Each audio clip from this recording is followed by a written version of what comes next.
Connection problems that I just had. I was already running late into this FB Live, late by about a lot. And I was trying to get the FB Live started and my phone wasn't working. It has been La Vida Loca this morning. So welcome to an FB Live.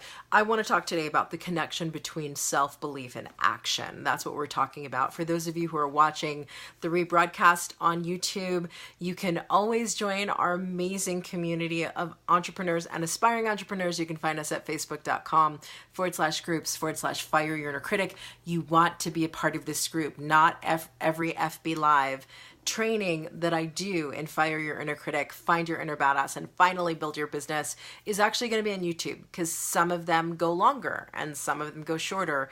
And once they get beyond 15 minutes, it's not something that I'm going to post on YouTube. So you do not want to miss out on all of the things that happen in our community, not to mention the amazing entrepreneurs who are in our community. You want to connect, build your tribe. So join us at facebook.com/groups/fire your inner critic. All right.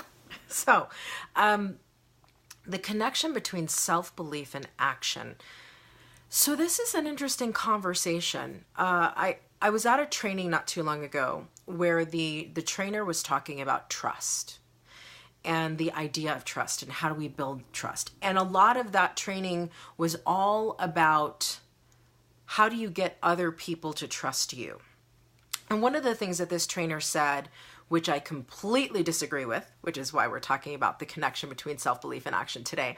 One of the things that the trainer said was something about you can't believe your way into achievement. You can't believe your way into winning an Olympic gold medal. You can't believe, basically what it was saying is you have to actually go do it. You have to go practice. You have to go do it first. Belief doesn't matter. That's my point of contention with him. His assertion was that the belief comes once you do all the practicing. The belief comes once you do the work. So I'm going to totally disagree with that, because that is never how it works. That is never how it works. Now, yes, it is very true that faith without works is dead. Faith without works is dead. That is absolutely true. If you want something and you talk about something, but you don't ever do anything about the thing you're talking about, absolutely, you're not going to do anything with what you are talking about. On the flip side, if you do all of this action and you do all of this practice and you do all of this work, but you're doing it towards a goal that deep down inside you don't actually believe you can accomplish, guess what? You're not going to accomplish it. Which is why I want to talk about the connection between self-belief and action, because this is what I want people to understand. Not all actions are created equal. Not all actions are created equal. Just because, this is this whole thing of where we talk in business about the difference between being productive and being busy. We got lots of busy aspiring entrepreneurs. We have lots of busy entrepreneurs. And then they wonder why they're not making money, because you're busy, but you're not productive. You're taking action, but your level of action doesn't match your intention. So here's what I want to talk about today. The connection between your level of self-belief and action is this. You will never, and I'm using never, you will never take whole, consistent, daily, massive action on a business you don't believe you can create. This is why self-belief is the number one thing. This is why activating your inner badass is so important to you succeeding in business. Not simply building a business, but succeeding in business. You won't take whole, consistent, daily, massive action. I mean, all of you, productive, all in, consistently, persistently, day after day after day. You will not take whole, consistent, daily, massive action on a business you actually don't believe you can create. You might be talking a good game. You might be telling everybody and their friend that this is what you're building and you're building this lovely empire. You might be posting all of the boss babe or build your empire quotes that you find on Pinterest and Instagram that say, hey, I'm going to have this Maserati and I'm going to do this. If you don't, within the depths of your soul, believe that you can actually create that no matter how long it's going to take. If your self-belief isn't there, your action will not be whole, consistent, daily massive action. Yeah, you could still take action, but you're producing no fruit because the root of self-belief isn't there. So that is where the connection between self-belief and action is. Now, one of my favorite leadership experts, John Maxwell says, you can more easily feel your way into acting than you can act your way into feeling. Totally agree with that. It's not about what you're in the mood to do. If you have 50 things to get done in your business today and you're not even in the mood to do one, you still need to make yourself do some of those things in business. It's not about how you feel. However, there is a difference between feeling your way into acting your way into feeling, than acting your way into believing. You can act your way into feeling, but you cannot, let me not mince words, you cannot act your way into believing. This is where people, okay, let me see if I can get this. Yes, you cannot feel like taking an action on your business. You cannot be in the mood and still take the action. And you'll find that as you take the action, sort of like exercise for me. I do feel like lifting weights a lot of the time. But cardio, I never feel like doing cardio, ever. I never feel like getting on that spin bike, even though I love the class once I'm in it. So I act my way into feeling when it comes to cardio, and I get on the spin bike, or I get my sneakers on and I go out and go for a run. I never feel like running.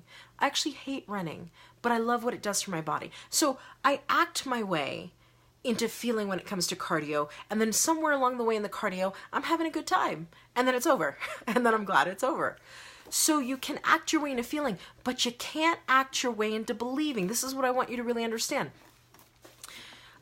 You're putting the cart before the horse if you're trying to act your way into believing.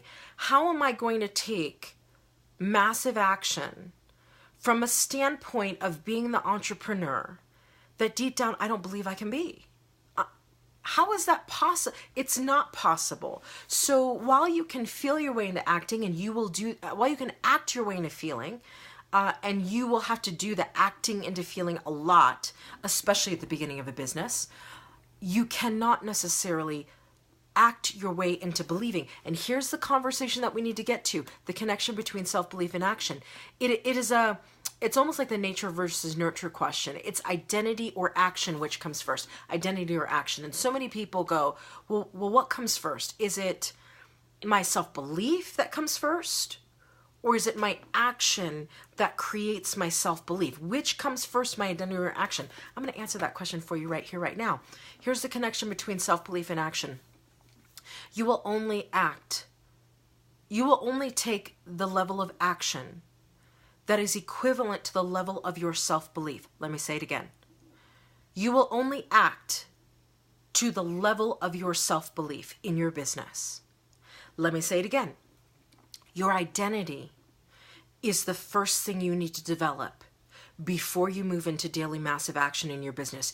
If the identity of who you are as an entrepreneur, if the identity of the person you need to be to successfully build this business is not intact, you will take actions to the level of your current identity. Here's why that's really important. Lots of people have been working on their business for years, and they don't know, why am I not thriving? Why am I not growing? Why am I staying at this certain revenue point every single month? Oftentimes you go, why? I can't seem to get beyond this glass ceiling. I can't seem to get beyond this wall, and I'm doing everything that they're telling me to do. All the FB ads and all the Instagram and all I'm doing it. Why am I not getting? Because your identity hasn't changed. Because you can only take action on the level of your identity. Your identity hasn't changed. In other words, your self-belief hasn't changed.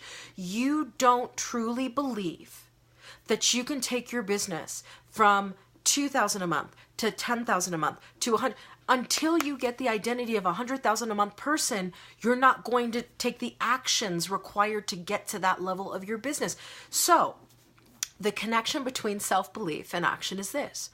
Self-belief has to come first. You've got to build your level of self-belief. That's why this month we're doing in the private community on Facebook, we're doing a 30-day self-belief challenge, because I could give you every strategy that you could do. Podcast, blogging, guest blogging. I give you every strategy. If you don't actually believe that those strategies will produce fruit, they won't. You could do them super well. You can do them amazing. They won't produce fruit. So what am I saying? The connection between self-belief and action is this. Identity is a decision based on faith that we make about ourselves as entrepreneurs. It requires no evidence and no proof, and identity creates self-belief, and self-belief leads to the daily massive actions consistently, persistently over time that will get you to where you want to be in your business. It is not action that creates your self-belief. It is your self-belief that creates the magnitude of your actions that over time produce the results you decided you were going to get when you chose to believe in yourself. So how do you build your level of self-belief? You create a new identity for yourself. The same way you create a vision for your business, you need an identity of you as an entrepreneur that is already at the level of business and revenue that you want to be at, wherever you want to be. Some people I just want to make $100,000 a year. Okay, then what does that identity of you look like? Obviously, it's your inner badass running the show, right? Obviously, it's your inner badass leading the way. But who are you as that version of you that is running a $100,000 a year business or a $5 million a year business or $10 million? And here's the thing. Lots of people want quick fixes to this identity to action thing. Lots of people are like, okay, I'm going to journal out my identity. I'm going to read it. I'm going to take it on. And then I better be making $5 million a year in the next year.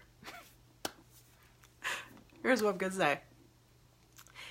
You have got to live into that new identity for as long as it takes. As long as it takes. If it takes 1 year, fabulous. If it takes 20, fabulous. It is not a quick fix solution. Your identity is going to be tested through the things you experience as you build your business. Your self-belief is going to be tested to see if you really believe what you say you believe. Do not look at this like it's got an expiration date. To build the business that you want, your self-belief has to be intact. For your self-belief to be intact, you've got to create a new identity for yourself. Listen, whatever identity you have at this very moment, whatever identity you have at this very moment is equivalent to how much money you're making in your business right now. If you're making $0, that tells you about your entrepreneurial identity.